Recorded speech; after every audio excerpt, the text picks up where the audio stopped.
നടൻ മോഹൻലാലിന്റെ മാതാവ് ശാന്തകുമാരി അമ്മ അന്തരിച്ചു. 90 വയസ്സായിരുന്നു. കൊച്ചി എളമക്കരയിലെ വീട്ടിൽ വെച്ചായിരുന്നു വേർപാട്. പക്ഷാഘാതത്തെ തുടർന്ന് 10 വർഷമായി ചികിത്സയിലായിരുന്നു ശാന്തകുമാരി അമ്മ. സംസ്കാരം നാളെ തിരുവനന്തപുരത്ത് വെച്ച്.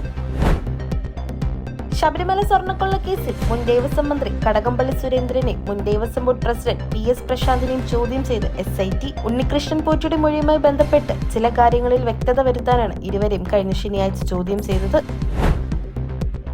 ആലപ്പുഴ ചെങ്ങന്നൂരിൽ ABVP പ്രവർത്തകനായിരുന്നു വിശാലിനെ കൊലപ്പെടുത്തിയ കേസിൽ മുഴുവൻ പ്രതികളെയും വെറുതെ വിട്ടു. മാവേലിക്കര അഡീഷണൽ സെഷൻസ് കോടതിയാണ് 19 പ്രതികളെ വെറുതെ വിട്ടത്. ക്യാമ്പസ് ഫ്രണ്ട് പ്രവർത്തകരായിരുന്നു പ്രതികൾ. 2012 ജൂലൈ 16 ചെങ്ങന്നൂരിലെ ക്രിസ്ത്യൻ കോളേജിൽ സംഘടന പ്രവർത്തനത്തിനെത്തിയ വിശാലിനെ ക്യാമ്പസ് ഫ്രണ്ട് പ്രവർത്തകർ ആക്രമിക്കുകയായിരുന്നു.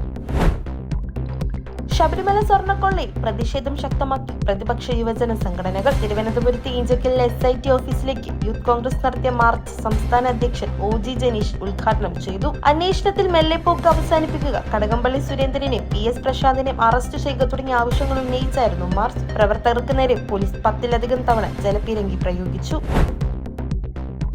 ശബരിമല സ്വർണ്ണ കവർച്ച കേസിൽ ദണ്ഡിഗൽ സ്വദേശിയായ D മണി പ്രത്യേക അന്വേഷണ സംഘത്തിന് മുന്നിൽ ചോദ്യം ചെയ്യലിന് ഹാജരായി. പ്രത്യേക അന്വേഷണ സംഘം നൽകിയ നോട്ടീസിന്റെ അടിസ്ഥാനത്തിലാണ് D മണി എത്തിയത്. തിരുവനന്തപുരം ക്രൈംബ്രാഞ്ച് ഓഫീസിലാണ് D മണിയും സിം കാർഡ് ഉടമ ബാലമുരുകനും ഹാജരായത്.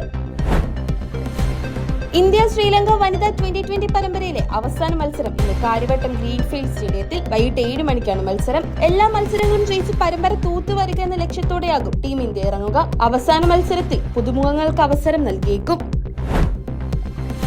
മകരവിളക്ക് മഹോത്സവത്തിനായി ശബരിമല നട ഇന്ന് തുറക്കും. വൈകിട്ട് 5 മണിക്ക് തന്ത്രി മഹേഷ് മോഹന്റെ സാന്നിധ്യത്തിൽ മേൽശാന്തി പ്രസാദാണ് നട തുറക്കുക. ജനുവരി 14 ഇത്തവണ മകരവിളക്ക് ആഘോഷം. ദർശനത്തിനായി ജനുവരി 20 വരെ വെർച്വൽ ക്യൂ ബുക്കിംഗ് പൂർത്തിയായി. കൊച്ചി ബ്രോഡ്വേയിൽ കടകൾക്ക് തീ പിടിച്ചു. ശ്രീധർ തിയേറ്ററിന് സമീപമാണ് തീപിടുത്തമുണ്ടായത്. 12ഓളം കടകൾ കത്തിനശിച്ചു. സർക്കാർ പദവി രാജിവെച്ച് CPI സംസ്ഥാന കൗൺസിലർ അംഗം VP ഉണ്ണികൃഷ്ണൻ.